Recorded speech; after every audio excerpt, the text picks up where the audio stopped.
Hey guys, my name is Levi, and on this channel we are building a real estate portfolio from scratch. Things are moving very quickly. In my last video, you'll see that I managed to get a property under contract with my very first offer. So what I want to do is run you through those numbers that I got today and kind of tell you where I'm at. Truth be told, this is the part that I hate. Right now, in these first couple of days, I have to make a lot of decisions without a lot of information about a lot of things that I don't know much about that could potentially cost me thousands of dollars. And I guess, it needs to be done. You got to be decisive. You got to make those decisions, and nobody else is going to make them for you. I got a little bit of a team around me that wants to help, but ultimately I got to make those decisions, and it could make or break thousands of dollars every time I do. And we're going to get to those. But first, let's run through the numbers on this particular deal.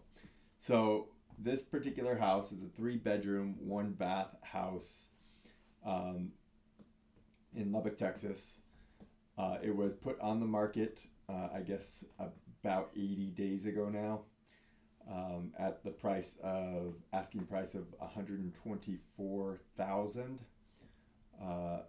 Maybe about 30 days ago, they reduced the price to $114,000 list price. Yesterday or a couple days ago, I put an offer for $90,000, which was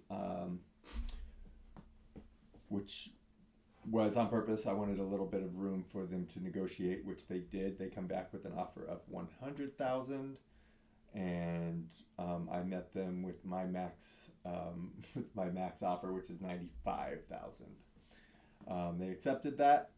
I've now sent in my escrow money, and we're under contract.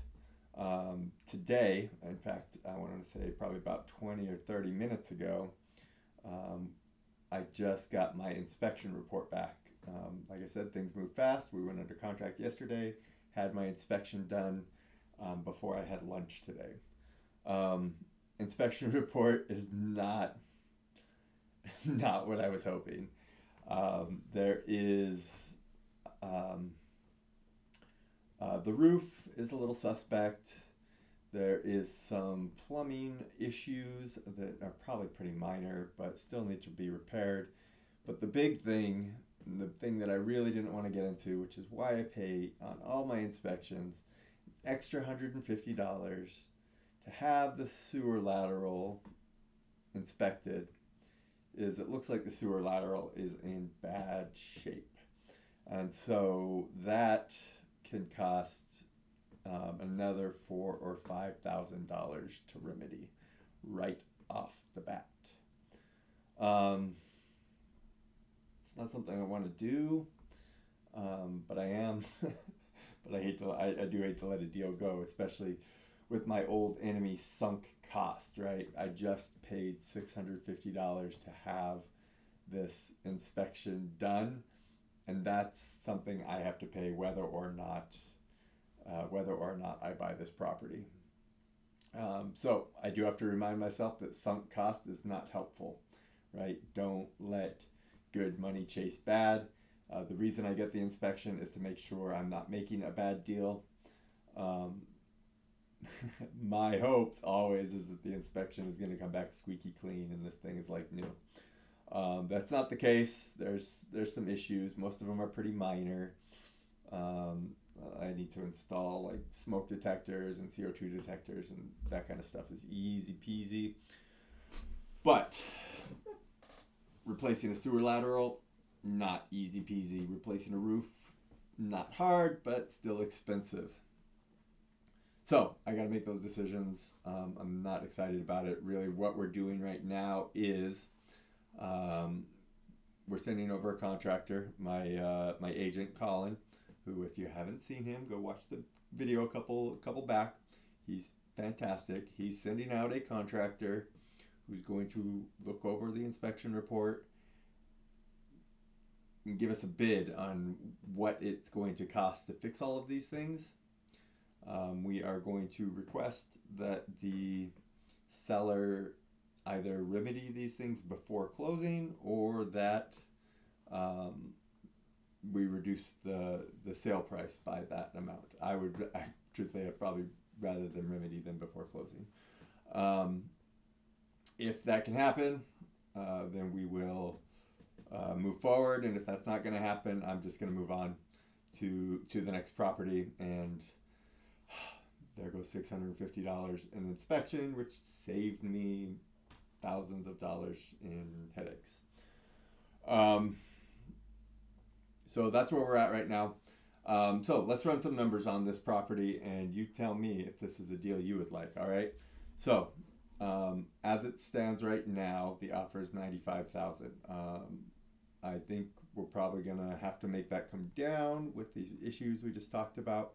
But let's talk about where we're at right now. $95,000 offer on a 3-bedroom, 1-bath in Lubbock. I've had a couple different professionals look at this unit, and everybody agrees it should rent for about $1,100 per month, which gets it right in the sweet spot. That's kind of actually what my duplex properties are doing also. So let me highlight here. So if I finance this, I'm estimating I should be able to get a rate at 6.75%. In fact, my lender wrote and asked if I want to lock that rate. I'm going to make sure I get this deal before I lock the rate, however. That means that down payment at 20%, 20%, the down payment will be about $19,000. I'm anticipating about $2,800 worth of closing costs. $650 of that is this inspection. Means the total cash is going to estimated to be $21,850. And the other $76,000 will be financed at 6.75%. What that means is, or let's talk about the other expenses. I budget 10% of the rent cost for property management. I budget out another 10% to cover vacancies and repairs. In the duplex, maybe I should consider raising this, because in the duplex, both of those things have come in to be above my estimates. However, in my spreadsheet right now, the numbers we're working with is estimating 10% for vacancies, which in this area is usually about 5%, but 10% for vacancies and repairs. So that's $110 per month I'm building in. 2% yearly for taxes in this area, and 1% yearly for insurance. That means my total monthly expense is expected to be about $950. That means that if all goes according to the spreadsheet, and everybody knows that it always will, right? Nothing ever throws a curveball. We should get about $150 net from this property. Now, I'm not really counting on the cash flow, to be honest with you. I don't need to put $150 in my pocket to pay my own bills or anything. So if we needed an extra $150 a month to do repairs, not my favorite, but it's gonna be okay. With all those numbers, you add them up, what we're looking at is a cash on cash return. If you're not familiar with how to do that, I'll get out to cover that in a different video. But that's basically the total amount of money that you are earning divided by the total amount of money that you put in on a yearly basis. So you take your yearly cash flow, which I'm estimating here to be $1,795, and you divide it by that $21,000, and we come up with a number that is 8.21%, which is pretty good for this area. It's way better than in my hometown here, where everything is deep into the negatives. Now, I did hear Mr. Michael Zuber, real estate investor aficionado or expert. I did hear him once say that he really aims to get a yield that is twice what the interest rates are. Maybe that's not a bad idea. Apparently, if I'm getting if I'm getting yeses on my very first offer, apparently I need to be more aggressive with my offers. I thought I was being pretty aggressive. But that would mean that I'm looking for closer to like a 13% yield. I'm happy to get 8% yield. But maybe 13 is the number. You tell me. Is maybe I need to be a little more aggressive with my offers. So that's where we're at right now. I'm a little stressed out with this inspection report, but we're gonna do the thing. We're gonna get some numbers behind it, pitch it back to the seller, and we're gonna move on from there.